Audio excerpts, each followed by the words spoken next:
Hello, hello. First time riding this year, eh? 올해 처음 나왔다. Yeah, we're just going for a ride to Yeouido. It's pretty cold, but yeah, the bike season's getting started for this year. And we're gonna start off with a few guide videos. So let's jump right into that and we'll show this ride a little bit along the way.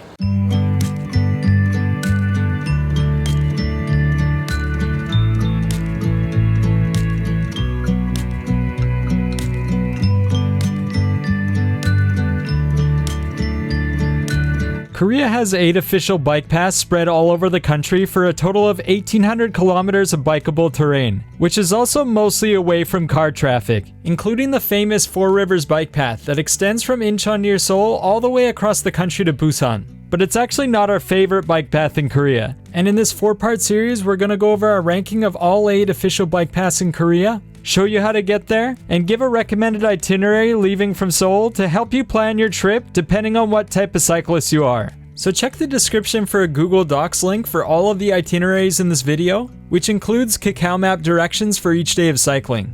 And stay tuned on this channel because we're going to cover all the bike paths and make a separate general tip video for things like how to rent a bike, how to get from Incheon Airport to Seoul with your bike, how to find places to stay, including free places to camp, and more to help you get sorted to start cycling in Korea. Let's start out in the north with the shortest bike path in all of Korea, where you can easily leave right from your accommodation in Seoul and get back by public transportation on weekends, the Bukhangang Bike Path.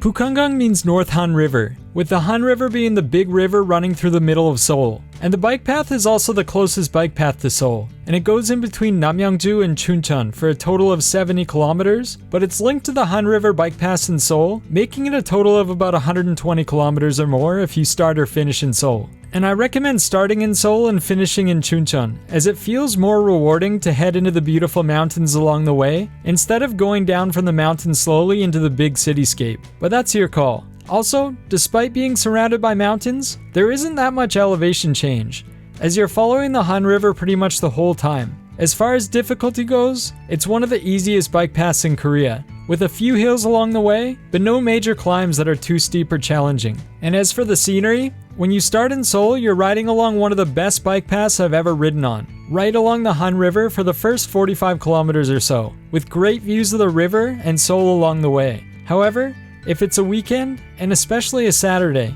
there will be a lot of other people cycling. So I recommend starting on a Friday if you're making it a 2-day trip, and Sunday if you plan to knock it out in 1 day if you plan to ride the subway to get back at the end. After the main Han River section, once you enter Namyangju at the official entrance in the south, there are a lot less people overall, and you feel closer to the trees and nature. You also get a lot closer to the river, which is really nice and scenic to look at, but the path doesn't stay next to it the whole time.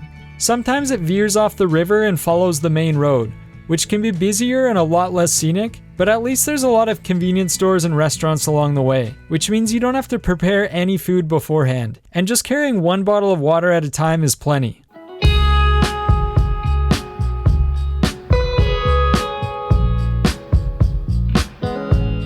Then for the second half of the ride, things get a lot nicer, and you go through open valleys with taller mountains on the sides with beautiful bridges that cross the river as well. Once you get north of Gapyeong, a lake resort town, the most scenic section starts. The mountains get taller, and the terrain feels more rugged overall, and when you continue on, you end up getting higher up from the river. And you can see really far into the distance with the mountains in the background, making it pretty nice overall for being so close to Seoul.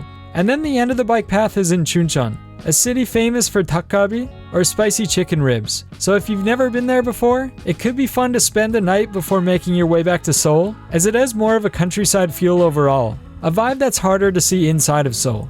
I'd recommend the Bukhangang Bike Path to those who are coming to Korea for about a week or so and are curious about what it's like to cycle here, but don't have the time to do a longer ride such as the East Coast or Four Rivers paths. It's also perfect for those who haven't tried long-distance cycling yet because of its convenient transportation. However, Bukhangang ranks last on our list, which doesn't mean it's bad or anything, it's just that the other bike paths are better in terms of scenery and path diversity.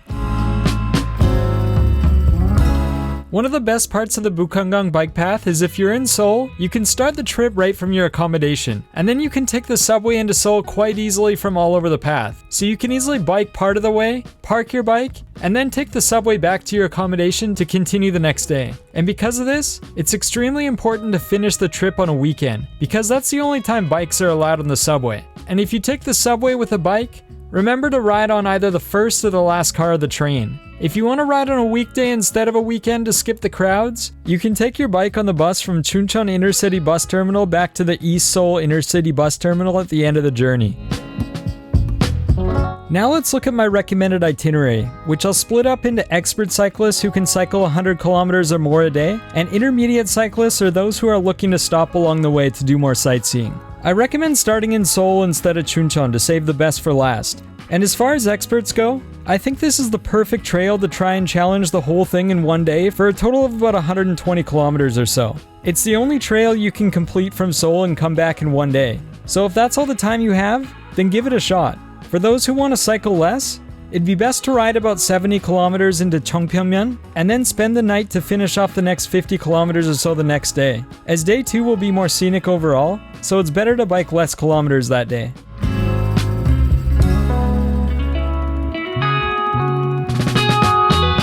Now let's go down to the center of South Korea and look at the second shortest bike path, at 105 kilometers long, the Ocheon Bike Path. It stretches from Kaesong to Sejong City, the city built to be the future capital of Korea in 2007, but didn't really turn out as planned. And the path is a gradual downhill ride if you're starting in the east in Kaesong from about 230 meters to 20 meters in elevation in the west in Sejong. So I recommend starting from Kaesong if you want a more easygoing ride, and starting from Sejong if you want to make it a bit more challenging. There aren't any real big climbs during the ride if you go from east to west, so it's one of the easiest bike paths in Korea. And just like the Bukhangang Bike Path, it can be a good warm-up trip to get in shape before tackling some of the bigger bike paths here. You'll also be away from civilization for stretches of about 30 kilometers at a time, so it's a good idea to carry a couple bottles of water and some extra energy bars or snacks. Now let's give an overview of the path. Starting from the east at Yeongsangang, you start out in some of the taller mountains in a mountain village, and then it slowly changes into the farmland after about 40 kilometers or so, when you start heading down the mountain into the countryside rivers and valleys by the time you get to Kaesong. And then after Kaesong, the trail is pretty similar for the rest of the ride. It's mostly flat, paved bike path away from the roads, and you are just continuously following the river, with the mountains slowly turning into hills. You pass one more smaller city called Chungpyeong where you can get refreshments, and then after that you end up being a lot closer to the bigger cities such as Cheongju and Sejong. But you're cycling on the very edge of them, so it feels mostly the same like you're riding through the countryside, without that much diversity in scenery, but it's still really nice to cycle through. And if you want to go to the cities, you'll have to head out of your way a little bit if you want to check them out and find a place to stay or eat. Overall, it's an enjoyable ride with a decent variety of scenery, but it has somewhat of an awkward location, since the eastern entrance of the path is 27 kilometers away from the closest bus terminal in Kaesong. Also, I don't think it's worth it to do the Ocheon Bike Path alone unless you live nearby, so I strongly recommend linking up with the Geumgang Bike Path to the southwest if you want to make it a trip worth doing. Ocheon is ranked number 7 on our list, or second last, but that doesn't mean it's bad by any means. It's really fun to be riding downhill constantly and look at the countryside, and since it links up with the Geumgang Bike Path, it's definitely worth taking the trip. But let's see how to get there. If you want to start at the official start in the east in Yeongsangang like I recommend, you have to take the bus to Kaesong Intercity Bus Terminal first, and remember to put your bike in the luggage compartment at the side of the bus. Then you bike west 27 kilometers uphill to the entrance in Yeongsangang, and you'll just do a U-turn when you get there and ride back in the direction you came from. If you want to start in Sejong in the west, take a bus to the Sejong Express Bus Terminal, and then from there it's a bit less than 10 kilometers to the western entrance of the Ocheon Bike Path. For my recommended itinerary, I recommend linking the Ocheon Bike Path with the Geumgang Bike Path. So let's introduce the Geumgang Bike Path first, and then talk about the itinerary. And now we have our first real heavy-hitting bike path on the list. The Geumgang Bike Path is 146 kilometers long, and goes from Daecheong Dam near Daejeon City in the east to Kunsan City all the way on the west coast of Korea on the Yellow Sea. It's also a fairly flat path overall, making it lower in difficulty, and the scenery is mostly countryside like the Ocheon Bike Path, but adds some diversity when it comes to historical sites to check out, and some interesting cities along the way. There are cities every 30 kilometers or so to eat at or fill up on water and snacks, so prepare adequately. I recommend starting in the east at Daecheong Dam, as this works out the most conveniently to continue on from the Ocheon Bike Path.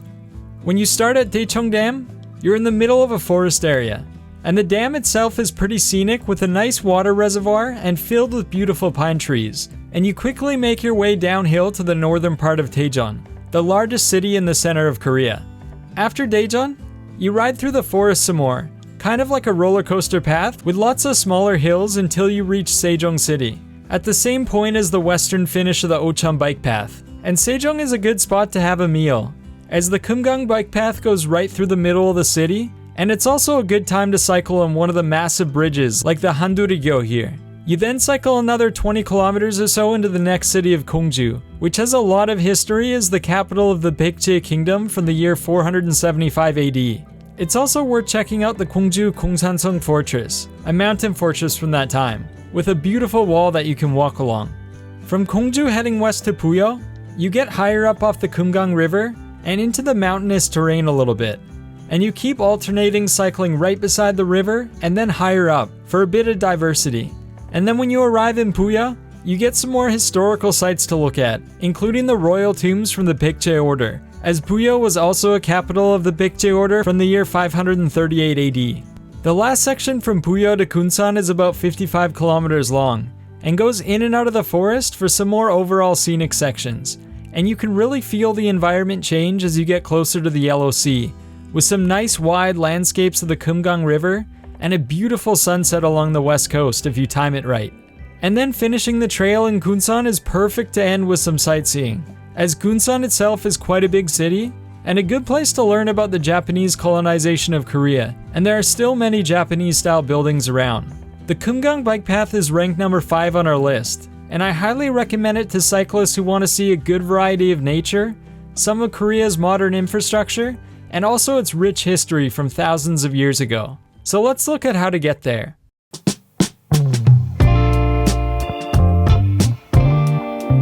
If you decide not to include the Ocheon Bike Path into your ride, and only want to cycle the Geumgang Bike Path, you can get to the entrance of the bike path at Daecheong Dam by taking the bus to North Daejeon Intercity Bus Stop, and then it's a 15-kilometer bike ride to the start of the path. And if you want to start on the west coast in Kunsan, then you can take the bus to Kunsan Bus Terminal, and it's a 7-kilometer bike ride to the western entrance. Now let's look at an itinerary that includes both the Ocheon and Geumgang Bike Paths. For experts who can ride more than 100 kilometers a day, you can finish both bike paths in 3 days. On day 1, you'll arrive at the Kaesam Bus Terminal, cycle up to Yeonpungmyeon, and then cycle back down to Cheongju City for a total of 102 kilometers, which is big enough to have a lot of different accommodations and restaurants to eat at. Then day 2 will be the easiest day, biking up to Daecheong Dam and then back to Sejong City for 90 kilometers. And then on day 3, you'll be doing a big expedition through the countryside from Sejong all the way to the west coast in Kunsan to finish the trip with a 114-kilometer final day. But personally, I recommend cycling at a slower pace so you can see more places and stop along the way. And with this itinerary, it'll take you 6 days of cycling. On day 1, you'll arrive at the Kaesam Bus Terminal, and then cycle up to Yeonpungmyeon and back to Kaesonuk for 54 kilometers. Then day 2, you'll have a nice easy ride of 51 kilometers that ends in the bigger city of Cheongju. On day 3, you'll cycle through the forest to Daecheong Dam and then stay near Shintanjin Station in northern Daejeon. Then in day 4, you'll go through Sejong and you can stop and have lunch, and then spend the night in Gongju, and check out the fortress at nighttime as it lights up. And then day 5, you'll be cycling through the countryside and through Buyo, and ending up at Gangyeong-up, a countryside town. And on the last day of day 6, you'll have a shorter day cycling 36 kilometers to Kunsan, and have plenty of time to sightsee in the evening, and you can stay there or head back by bus. Now let's go down to the southwest of Korea for our final 2 paths in this video, starting with the Yeongsangang at 133 kilometers long.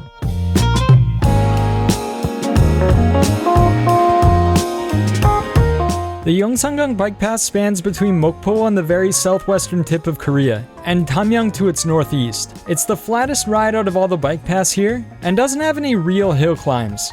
So it's perfect for those who just want to bike a nice countryside bike path that goes through the southwest's biggest cities. Starting in Mokpo, you get a really interesting ocean city. and a lot of it is built like a fishing village. And you get stunning views of the Mokpo Bridge, especially at sunset. And the province Jeollado is known for its amazing food, so you should try some food in Mokpo. We went to this place called Sudam, which made some amazing osambugogi, or stir-fried pork belly and squid, while looking out over the bridge for a really nice view while we prepared for our ride. And when you start the ride and head north from Mokpo, there's a section that's over 60 kilometers in the Pier countryside that goes through farmland and in and out of the hills. Unless you're camping, you won't be able to find a spot to stay easily until you reach Naju, the next city 60 kilometers away. So it's important to be comfortable handling 60 kilometers in one day before starting your journey. And it's also really important to pack enough food and water for this section, as there are no convenience stores or supermarkets with easy access. I'd recommend 3 bottles of water, energy bars, and an easy lunch to eat, such as some samgak kimbap or sandwiches or something. The views on the path are really nice overall, especially in the fall when the fields change color to yellow, and you get some really beautiful sunsets on this section too. You then arrive in Naju, which is a nice little city famous for pears, and lights up really nice at night if you want to end the ride there. From Naju up to Tamyang, you're surrounded by a lot more civilization, but still riding along the farmland, and you bike through the middle of Gwangju, which is Jeollado's largest city, filled with tons of places to stay and amazing restaurants too. Then north of Gwangju, you're back into the farmland with a really nice smooth path and tons of cyclists. And the finish in Tamyang is beautiful, as you get all of these restaurants with outdoor seating, a really nice park surrounded by nature, and a bamboo forest, just 7 kilometers or so shy of the end of the path. The Yeongsangang is ranked number 6 on our list. It's definitely better than the Ocheon and Bukhangang Bike Paths, but doesn't have as much diversity as the Geumgang Bike Path, as it's all pretty similar for most of the ride. But it's connected to one of our favorite bike paths in Korea, which we'll talk about after we show how to get there. To get to the Mokpo entrance of the Yeongsangang Bike Path, you can take a bus to the Mokpo bus terminal, and then it's just a 4-kilometer bike ride through the city to the entrance of the bike path. But if you want to start in Tamyang and cycle south to Mokpo, you're in luck as there's a bus terminal there in Tamyang as well, which is about 10 kilometers away from the northeastern entrance at Tamyang Dam. As far as the itinerary goes, I strongly recommend continuing on to the Seomjingang Bike Path after you finish in the northeast. So let's introduce the Seomjingang first and then show the itinerary. The Seomjingang Bike Path is special. It's almost like taking all of the best scenery from the famous Four Rivers Bike Path and compressing it into 149 kilometers. And it connects the absolute countryside in Gangjinmyeon and Gwangyang on the southern coast of Korea. There is literally every type of scenery you can think of on the Seomjingang. And although it's not famous at all for people traveling to Korea, as someone who has biked every path here at least twice, the Seomjingang holds a special place in my heart because of its beauty. And the difficulty is perfect. Not too easy and not too hard, as it has a lot of little hills, but no major climbs, especially when you start in Gangjinmyeon and head down to Gwangyang. Also, the Seomjingang Bike Path doesn't go through any major cities until you arrive in the south in Gwangyang City, so it's best to always have extra water, energy bars, and lunches just to make sure you're prepared. When you start out in Gangjinmyeon, you can feel right away that you're heading into the mountains, as the bike path goes through one of the most mountainous regions in Korea. You can feel the environment is a lot rougher and rockier, very different from the farmland that we just saw at the Yeongsangang Bike Path. You pass some beautiful bridges, scenic roads, and then you ride by Suncheon City, one of the most underrated cities in Korea for travel. It's home to the Gochujang village, a hanok village with traditional Korean houses and known for preserving the traditional methods of making gochujang, the red pepper paste that's in the vast majority of Korean food. I recommend trying out gochujang bulgogi in the village if you can. Also, when you leave Suncheon, you won't be in civilization for a good 50 kilometers or so it's important to stock up on food and water here. Then south of Suncheon, you go through a tunnel and end up in a really beautiful forest valley section, with lots of pine trees and stunning nature views without much civilization. And then you're back in the farmland with vast countryside landscapes with the tall mountains on the horizon. You get really nice bridges to ride across, as well as amazing views of the Seomjingang River, until you reach a smaller city in Gyeongsang, which is a really picturesque countryside town that has an older train passing through it. And then especially in the spring, the path just south of Gyeongsang has a ton of different colors with all the different flowers when they're in bloom. and some more beautiful bridges that follow the river for the next 70 kilometers. And you also get to cycle right beside Jirisan, the tallest mountain on the mainland of Korea. At the end of the ride, you can certainly feel the Southern Sea approaching, with things getting a lot flatter, and for the last 30 kilometers or so, you slowly start to feel a lot more civilization form around you as you make your way into Gwangyang City, which is the perfect spot to end the amazing bike path and spend a night relaxing close to the ocean before heading back. We've said this before in our older videos, and we'll say it again. The Seomjingang Bike Path is rank 1 out of every bike path in Korea for us. The scenery is beautiful for the whole ride, you usually get most of the path to yourself, and it's the perfect way to see a part of Korea that is less traveled, as most people go to either Seoul, Busan, or Jeju these days, which are all missing a bit of the Korean charm that you find in the Jeollado province where the Seomjingang is located. So let's talk about how to get there. I recommend starting in Gangjimyeon in the northwest, and then it's just a short ride to the start of the path. If you want to start in the south in Gwangyang, you can take a bus to the East Gwangyang Chungma bus terminal, and then it's an 8-kilometer ride to the path. Now let's talk about my recommended itinerary for both the Yeongsangang and Seomjingang Bike Paths. When it comes to expert cyclists who can easily cycle 100 plus kilometers a day, you're going to be doing a total of 3 days of cycling. And you'll spend the first day cycling northwest from Mokpo to Gwangju. And remember to bring lots of water and food during the first 60-kilometer section where there are no convenience stores or marts. Then on day 2, you'll finish the Yeongsangang up at Tamyang Dam, cycle the Seomjingang connector path to Suncheong for about 18 kilometers, and then take the bus from Suncheong to Gangjimyeon, which is the same bus heading to Jeonju. And you'll get off about 30 minutes into the ride at Gangjimyeon. So make sure to inform the driver if you're worried about missing the stop. Then you'll cycle down about 40 kilometers back into Suncheong to spend the night. On day 3, you'll be cycling the rest of the Seomjingang, which will be an epic ride with tons of amazing views for about 114 kilometers until you reach Gwangyang on the south coast. For intermediate cyclists, it should take you about 6 days to complete both paths. On day 1, you'll be biking about 60 kilometers and completing the section north of Mokpo without any convenience stores or marts, and spending the night in Naju. Then on day 2, you'll have a longer day of 72 kilometers cycling through Gwangju, and then finishing up at the Tamyang Dam, and spending the night back in Tamyang. Then on day 3, you'll cycle 18 kilometers to Suncheong bus terminal, take the Jeonju bus to Gangjimyeon, and then cycle the remaining 40 kilometers to get back to Suncheong and spend the night. Day 4 will have you biking mostly through the countryside and staying in a smaller city of Guryegun. And we stayed at a really friendly motel here that I recommend for cyclists. And then for the final day of cycling, you'll have a nice 55-kilometer ride to finish off the Seomjingang and Gwangyang. And then you can spend the night there or head back by bus to wherever you came from.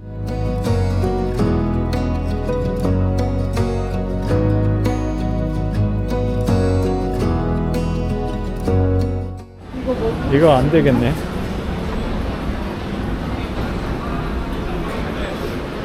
Alright, tried to go to Five Guys, but there's way too many people, so just went to this other burger place. Thanks for watching the video. We'll see you soon with some more bike tips in another video. And that does it for our first part of the series of the 5 shorter bike paths in Korea. Of course, it wasn't possible to jam every piece of information into this video, so please feel free to ask any questions you have about the bike paths. Remember to check out the itineraries in the description, and stay tuned for more videos in this series every 2 weeks for the next month and a half, where we cover the rest of the paths and then make a general tip video for cyclists. If the video was useful, we'd appreciate a like, and please subscribe if you're interested in more similar content in the future. Thanks so much for watching the video, and happy cycling!